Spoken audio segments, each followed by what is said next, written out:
काल रात्रीपासून मुसळधार पाऊस बरसतोय आणि मुंबईच्या पश्चिम उपनगरांमध्ये आपण पाहतोय उपनगरामध्ये जोरदार पाऊस सुरू आहे। मुसळधार पावसामुळे अंधेरी सबवे पाण्याखाली गेला असून अंधेरी सबवे पाण्याखाली गेलेल्या वाहतूक यामुळे थांबवलेली आहे। मुंबईच्या पश्चिम उपनगरामध्ये कालपासून पावसाने जोर धरलेला आहे। या मुसळधार पावसामुळे अंधेरी सबवे पाण्याखाली गेलेले ही दृश्य आहेत। अंधेरीतली सकाळी 8 वाजताची ही दृश्य आहेत। गुडघ्याभर पाण्यातनं इथं नागरिकांना चालावं लागतंय आणि अंधेरी सबवे पूर्णपणे पाण्याखाली गेल्याचे चित्र बघायला मिळतंय। यामुळे अंधेरी सबवेमध्ये जाणारी वाहतूक आता थांबवण्यात आली आहे। आपल्यासोबत आमचे प्रतिनिधी संजय गडदे जोडले गेलेले आहेत। संजय, 8 वाजताचे दृश्य पाहतोय, गुडघाभर पाणी आहे या सर्व ठिकाणी, सध्याची परिस्थिती काय?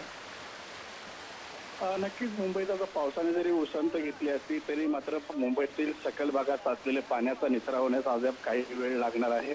अंधेरी सबवेमध्ये देखील सध्या 2 ते 3 फुटापर्यंत पाणी पाहायला मिळतंय।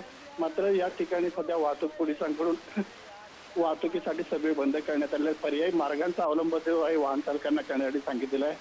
खास करून उपनगरातील अनेक भागांमध्ये सकल भाग आहेत, त्यात विरार देसाई रोड असेल, मालाड सबवे असेल, या ठिकाणी देखील मोठ्या प्रमाणावर पाणी साचल्याचं पाहायला मिळतं। जी, धन्यवाद आपण दिलेल्या सविस्तर माहितीसाठी। तर आपण पाहिलेलं आहे यावेळेस मुंबईमध्ये पावसाचा जोर काहीसा विसावलेला असला तरीही मोठ्या प्रमाणात पाणी अनेक ठिकाणी साचलेले अंधेरी सबवेचे दृश्य पाहत आहे। अंधेरी सबवेमधील वाहतूक आता पूर्णपणे थांबवण्यात आलेली आहे।